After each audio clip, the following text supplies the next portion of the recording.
जानने से जीवन नहीं बदलता। सवाल इसका है कि कौन सी बात आदमी किस मन स्थिति में, किस समय पे सुन रहा है, किस मोमेंट में, किस क्षण पे सुन रहा है। देखिए, बातों से जीवन नहीं बदलता। किसी क्षण में कोई बात होती है जहां से जीवन बदले, क्षण में, राइडा मोमेंट, वो मोमेंट बदल देता है साहब। भाई ऐसा थोड़े कि आपके पास नॉलेज की कमी, नॉलेज सबके पास है साहब। एक क्षण होता है, उसको मोमेंट कहते हैं। उस मोमेंट में जीवन बदलता है।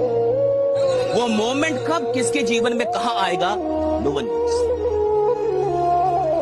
वो मोमेंट कब किसके जीवन में कब आएगा, कहां आएगा, किसके द्वारा आएगा, उसका माध्यम कौन होगा, कोई नहीं जानता। सड़क के पत्थर हर जगह रहेंगे, लेकिन याद रखिए आपका कदम वही रोकेगा जो कंकड़ पत्थर आपके अपने जूते में चला गया है। वो छोटा पत्थर ही आपको आगे नहीं बढ़ने देगा। सड़क के पत्थर कभी रास्ता नहीं रोक पाते हैं यहाँ पे, तो सबके सामने समस्याएं आएंगी यहाँ पे। लेकिन पढ़ लिख कर इतना काबिल बनिए, उस मुकाम पे जाइए कि सामने वाले की हैसियत न हो जाए। खुशियां खुशियों को आकर्षित करती है, दुख दुख को आकर्षित करता है। ये जीवन का निर्माण खुद को करना पड़ता है। रो मत।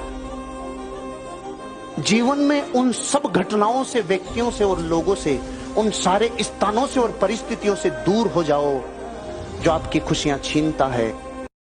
भैया 4 दिन तो शिद्दत से कोई काम कर सकता है, 4 दिन तो कोई पागल हो सकता है, 4 दिन तो कोई भी बड़ी बड़ी बातें कर देगा।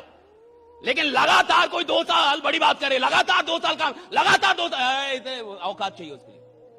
देखो मनुष्य जाति भी कितनी कमाल की है। पेड़ पर धागा बांधकर विश्वास कर लेती है कि कुछ अच्छा हो जाएगा। सूरज पर विश्वास है कि जल दिया है तो काम बनेंगे। चांद पर विश्वास है कि व्रत रखा है तो उम्र लंबी होगी। 40 करोड़ लोग कुंभ पहुंच गए स्नान करने, इस विश्वास के साथ कि अगर डुबकी लगा ली तो सीधा मोक्ष की प्राप्ति होगी। कितनी हैरान करने वाली बात है ना कि आपको सितारों पर, ग्रहों पर, उंगली में पहनी अंगूठी पर, काले लाल पीले धागों पर विश्वास हो जाता है, पर ईश्वर की सबसे नायाब रचना आप खुद हैं, आपको खुद पर विश्वास नहीं होता। आपको लगता है कि जो चीज आपका भविष्य बना सकती है वो कहीं बाहर है, पर मेरी बात ध्यान से सुनिए, जो चीज आपका भविष्य बना सकती है वो कहीं बाहर नहीं है, आपके भीतर ही है, और वो है आपका खुद पर विश्वास। ऊपर वाला भी जब आपको बहुत बड़ा जिम्मेदारी देने वाला होता है ना, तो पहले सोचता है कि इसका थोड़ा सा टेस्ट कर ले। बहुत लोग टेस्टे में भाग जाते हैं। ये भगवान हमरा काहे लिए तुम मुसीबत लाया। चीजों से घबराना नहीं चाहिए किसी को।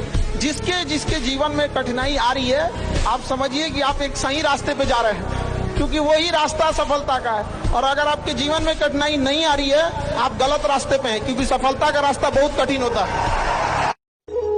आप जो भी काम कर रहे हो उसमें आपका मन कितना लग रहा है, आपका इंटरेस्ट है या नहीं है। और अगर आपका इंटरेस्ट नहीं है तो यानी आप मजबूरी में काम कर रहे हैं। और जो लोग मजबूरी में काम करते हैं उनको मैं मजदूर बोलता हूं, चाहे वो धंधा करें, नौकरी करें, कुछ भी करें। अगर ये सूत्र आम आदमी को पकड़ में आ गया कि जीवन का सारा युद्ध मन के बल पे लड़ा जाता है, इसलिए मन को ताकतवर कर लो, आप खास हो जाएगा डॉक्टर अंबेडकर की तरह। रिश्ते चलते हैं जब कोई समझने वाला, टूट जाते हैं जब कोई परखने वाला मिल जाता है। तो हमेशा याद रखिएगा, समझने वाला होना चाहिए दोनों साइड से। इन की एगो समझ रहा है, एगो खोपड़िए पे चढ़ जाए। इस जीवन में हार जैसी कोई चीज होती ही नहीं।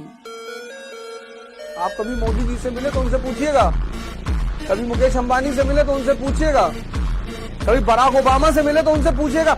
इस जीवन में हार जैसी कोई चीज होती ही नहीं। ये शब्द शाही वर्ग ने पैदा किया था मिडिल क्लास को डिप्रेस करने के लिए। कुछ शब्द हैं जो शाही वर्ग ने पैदा किया है। अब जीवन में मेरी चुनौती आ गई, अकेले रहना है, खाना बनाना है, पढ़ना है। 1000 न्यूरॉन सेल्स डेली रिलीज होते हैं, 1000, और एक न्यूरॉन सेल की ताकत होती है 80 जीबी। एक दिन में कितना जीबी? 80,000 जीबी। और 526 जीबी पे मोबाइल जो कितना बड़ा लगता है, 80,000 जीबी डेली पोटेंशियल होती है माइंड के पास, पर तुम यूज नहीं करना चाहते हो। अच्छा, क्यों यूज नहीं कर पाते हो? तुमने अपने माइंड को इतनी जगह लगा रखा है अननेसेसरली। जब डॉक्टर के पास कोई पेशेंट आता है ना, तो उसकी चाल देख के समझ सकता है इसको 2 तो पैरासीटामोल देनी है, 1 ही देनी है, चल खत्म कर। और वो आने से पहले वो देख के तैयार कर ले जा, तो वो कहेगा ये डॉक्टर फर्जी है भाई, ये डॉक्टर फर्जी है। और अगर डॉक्टर उसको बोले आओ, कल क्या खाया था? नींद कैसी आई थी? जीभ निकालो, आंख, सांस लो। क्या डॉक्टर है यार, पूरा चेक किया है, पूरा देखा है, काफी चेक करके दिया है यार, अंदर तक गया है यार। ये है इसके अब ये चाहिए इसको गैस की गोली देके भेज दे, ये इसकी गोली इसको ठीक करेगी। आपका तरीका कैसा है? आप उस बेहतरीन एक्टिविटी पे फोकस करो जो आपकी स्ट्रेंथ है। शरीर की बीमारियां ट्रेस हो जाती हैं, मन की बीमारियां ट्रेस नहीं होती, क्योंकि वो कभी कभी उभरती हैं। तूने पूरे साल तैयारी की, बड़ा मन उत्साहित रहा, स्ट्रांग रहा कि गैलेक्सी फाड़ के दूसरी गैलेक्सी में घुस जाएंगे, और जिस दिन एग्जाम देने का टाइम आया 24 घंटे नींद ही नहीं आई। मन का एक सबसे गंदा रोग है एक्साइटमेंट। एक्साइटमेंट क्या करता है? कॉमन सेंस को मार देता है। जिंदगी में अगर अपनी दशा बदलनी है तो दिशा बदल लो।